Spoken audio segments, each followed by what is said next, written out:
Hello and welcome to the next episode of the Aurora 4X C# tutorial series. This is going to be a little different. I'm going to be going over commonly asked questions and issues, otherwise known as an FAQ. I want to thank forum user froggiest 1982 for the idea and the development of a C# FAQ. The link to that will be in the description below. All credit goes to him for compiling this list. In this video, I'm going to be going through the list and segmenting them. All the time stamps will be in the description below for each different section of the video that you may be looking for.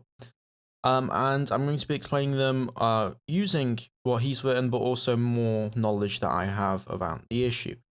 If I talk about a certain link or thing that you need, I will be putting that in the description below, along with all the UI stuff and all of that.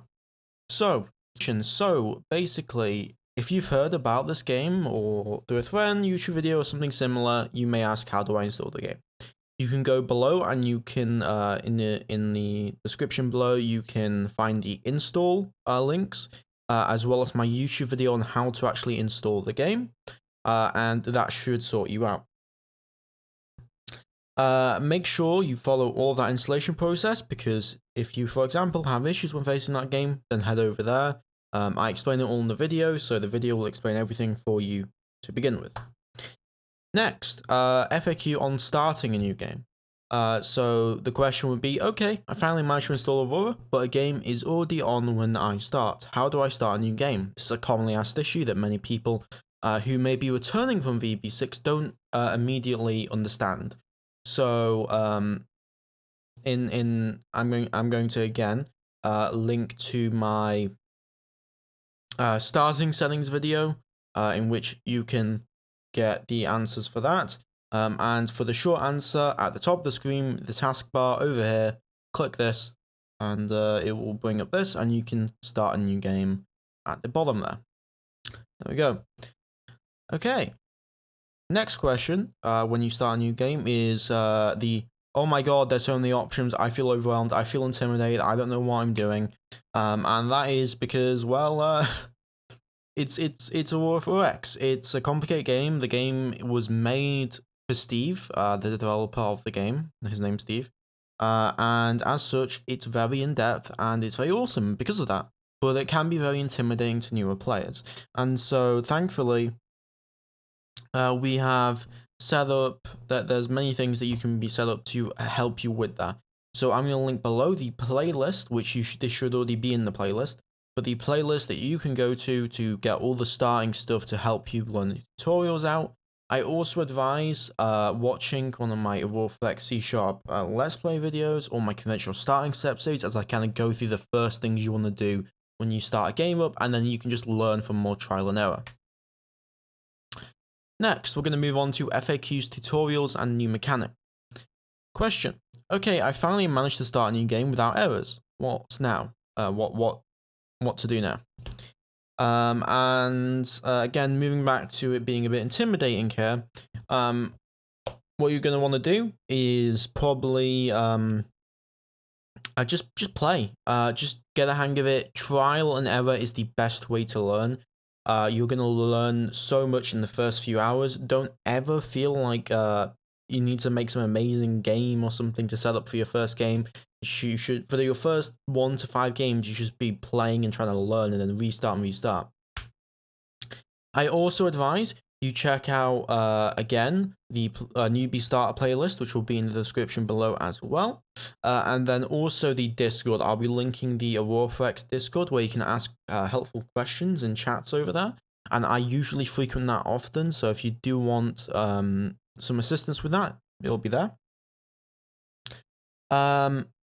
Then you have the next question, which is, thanks for the tutorial links. You said some of the mechanics have just been revisited. How do I know what is what?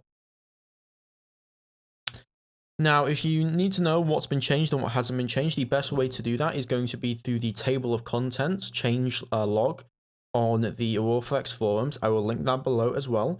And then you can search for whatever issue you want. Just press Ctrl F on your keyboard and then search for whatever change you want to have a look at, and then you'll be able to understand the changes in C# if you're returning from VB6 or if you're just getting into the game. That's the tutorials and new mechanics out of the way. We're going to move on to bug reports and modifications. So, talking about player feedback, I'm sure I found a bug. How can I report it? That is the question. Well, the main thing you want to do, just a disclaimer here, I'm a bug moderator on the forums. I frequent the bug area, and I pass that on to Steve, and then he fixes the bugs appropriately. What you're going to want to be doing is going to the bug thread, the 1.9.5 bug thread, and you want to make sure that the bug you've reported has not already been reported. It is okay to confirm that you're having the same issue, but make sure that you are also going to be complying with the same restrictions that will be at the start of the page there. And that will tell you how to do it. Make sure you format it appropriately, otherwise it won't be looked at. And also make sure it's not working as intended, which is a working feature that is completely fine. And once you have confirmed all of that, you want to go and post that on the bug forum thread and follow the appropriate guidelines. So link below will be the changelog for 1.9.5 as well as the changelog for 1.10, and then the bug thread appropriately. Next question. Following the guidelines, it is reported to attach a database. How can I attach a database or other relevant file to my posts? You can do so by using 7-zip or WinRAR to compress or archive a file, and then you want to upload it using the forums. There should be an attach file button at the below in the reply area. Next question. How do I confirm which version of Aurora I'm on? I can answer this really quickly in game here. Just go over to miscellaneous on the toolbar over here and you'll see the version you are currently running. So I'm currently running 1.9.5, and that's a quick and easy way for you to tell. Next question. I think Aurora could benefit from more features or more quality of life or things like that. Answer. Please feel free to suggest these suggestions on the suggestion thread. That'll be linked in the description. And you can appropriately ask whatever questions you want. Not ask questions, you can suggest things that can be useful. Do keep in mind there's a lot of suggestions, and Steve is a one-man person who's doing this as a hobby, so he may not be able to get to yours in time. He takes things in priority, and right now bugs and that kind of stuff is currently priority, but he does read it nowadays. As 1.10 will be adding new features to the game that will hopefully improve everyone's life. And I'm sure when people are listening to this in the future, there'll be even more versions out that will have more and more features as they go through, but so far it's only been really bug fixes. Next question. Thanks, I'm so hyped that I started looking for mods to enhance my experience, but I couldn't find any. What can I do? If you are interested in mods, keep in mind there are various rules pertaining to mods with Aurora if you want to be a respectable person. There are certain mods that are approved to the game, such as the Aurora mod and I believe the multiplayer mod, and there's a few other mods. The best thing that you can do is go to the approved mods section on the forums or the mods section on the Discord.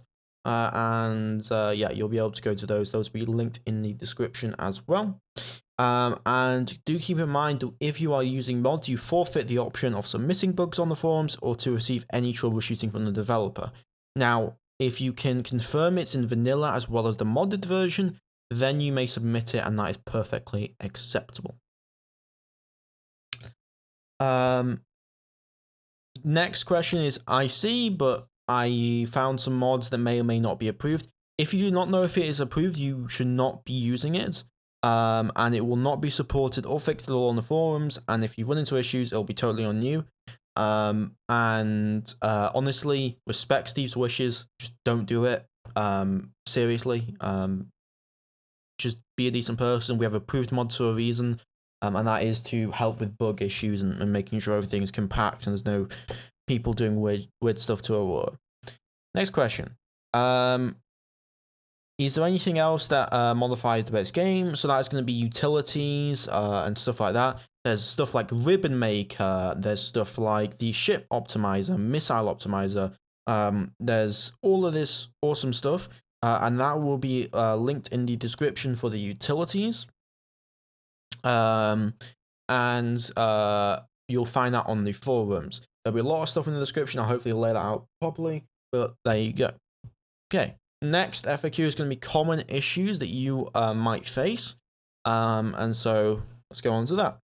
Question: I cannot see when something will be completed because the date is too long and it is not possible to see the year. What should I do? This issue, otherwise known as the decimal separator issue, is caused by people who live in countries where they use comma as the decimal separator. The Aurora 4X was created by Steve, who is from the United Kingdom, and we use period, or the dot, for our decimal separator.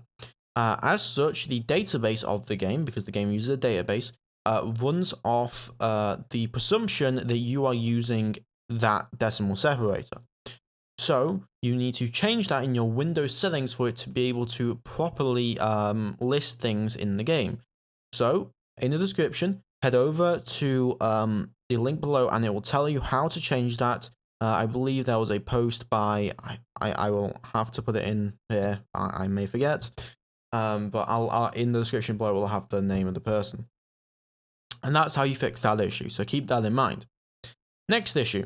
Question: I have an old laptop and the windows are too small to accommodate all the data. Can I resize the windows? If yes, how do I do that?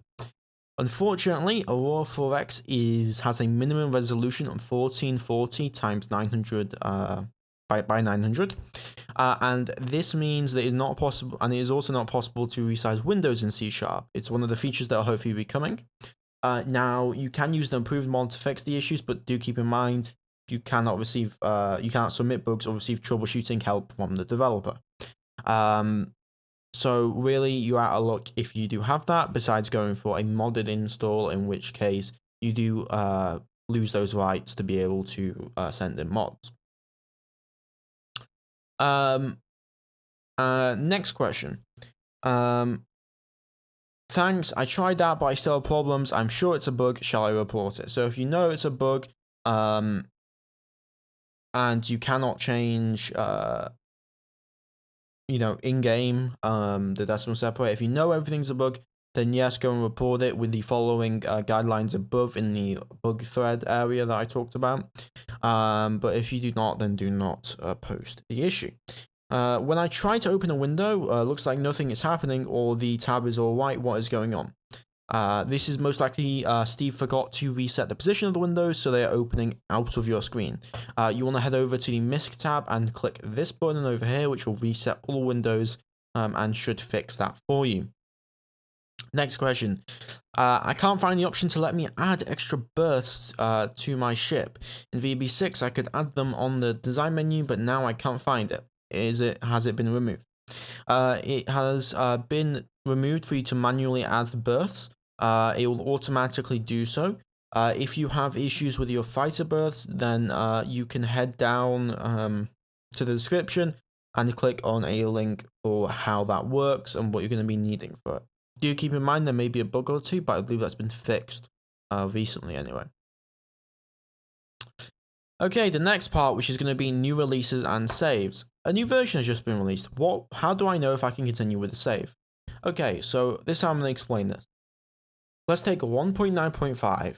X is 1, 9 is Y, and 5 is Z. Anything with X or Y is not save compatible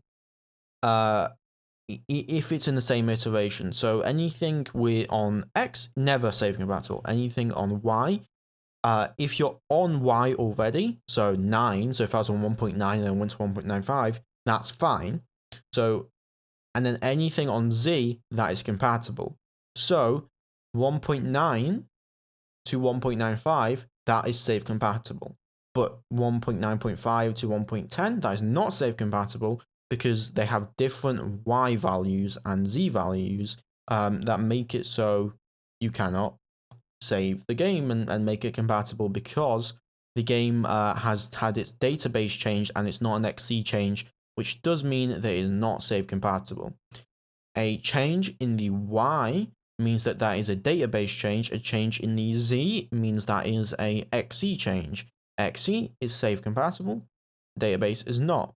A change in the X value indicates a big release version that has more features than the original version before it.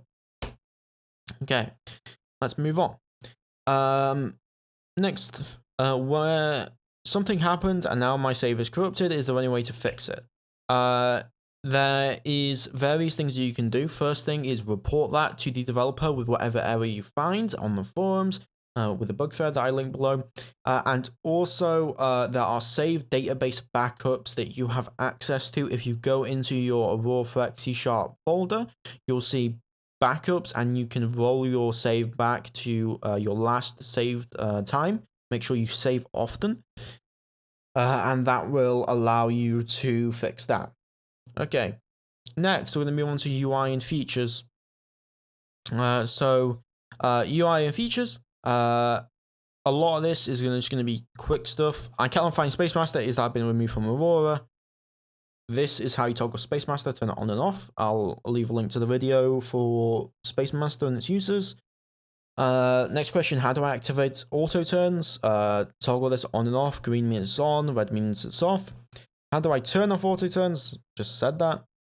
Where can I set the speed of a fleet? Is that included yet? Check under the Naval Organization tab, bottom left. I remember being able to open multiple tabs at a time by clicking on the navigation bar and tactical map, but it seems to be not working anymore. Is that feature been removed? No. However, due to some functions which were causing too many bugs, the developer has decided to remove that feature for some tabs, like Create Project tab. You can still open multiple tabs by holding Shift while clicking on the navigation toolbar, so keep that in mind. I used to love this feature in VB6, but it seems like I cannot find it in Aurora C#. Has it been removed? Check the changelog area and the table of contents, and various things have been removed. PDCs no longer exist. Sensors have been changed. All of these things, massive changes. And if it's not mentioned in the changelog, then it's not been added into the game. So keep that in mind. Now we're going to move on to gameplay. Pretty quick fire here. So, why my freighters are moving but not dropping / picking up any materials. You need to add cargo shuttle bays to your design, and you need to make the place that you're trying to drop them onto or load a colony. You can designate a colony in the movement orders tab at the bottom of your screen, and you can add cargo shuttles appropriately. If you need to add cargo shuttles to a design that you forgot them on, turn on Space Master and unlock the design, and then add the cargo shuttles there. You get access to cargo shuttles at every tech, and they can be upgraded accumulatively, and they work like cargo handling systems, as in they provide you to load and unload stuff. Things that require them are supply ships, maintenance supply ships, cargo ships, and ordnance. No, not ordnance, very bad. So supply ships and then cargo ships are going to need them. Troop transports do not need them but may want them, and ordnance and refueling do not need them either. So tankers and colliers. Next. Thanks, I fixed design. Still, I see that my freighters are dropping all the material on their first stop, even if I specify to deliver X amount to a first stop, another X amount, another. Is it a bug? There is a bug that's been known, but it'll probably be fixed by this point, and it should be fixed somewhat soon, so keep that in mind. But yeah, that is a bug. For now, just you'll have to deal with that.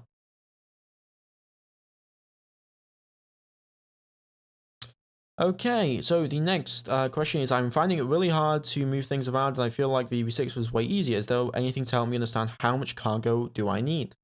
You're right, moving things in VB6 was easier, and probably being the logistic, a big part of the overall, the developer side changed to keep the part at the same level of detail as the rest of the game. So you can check how much cargo space you need in the link below, provided by the developer. I'm noticing something weird in my maintenance point on my ships. Is there another bug? There was a bug that was fixed for maintenance a while ago, so now everything is working as intended. Make sure you check the mechanics in the table of contents that I listed below. I've been playing Aurora for a long time. Wasn't Geo-survey ships supposed to be commercial ships? This is incorrect, as originally they were supposed to be military ships, but Steve just forgot about it in the VB6 era, And then when he created C#, he made the military because that's how it was.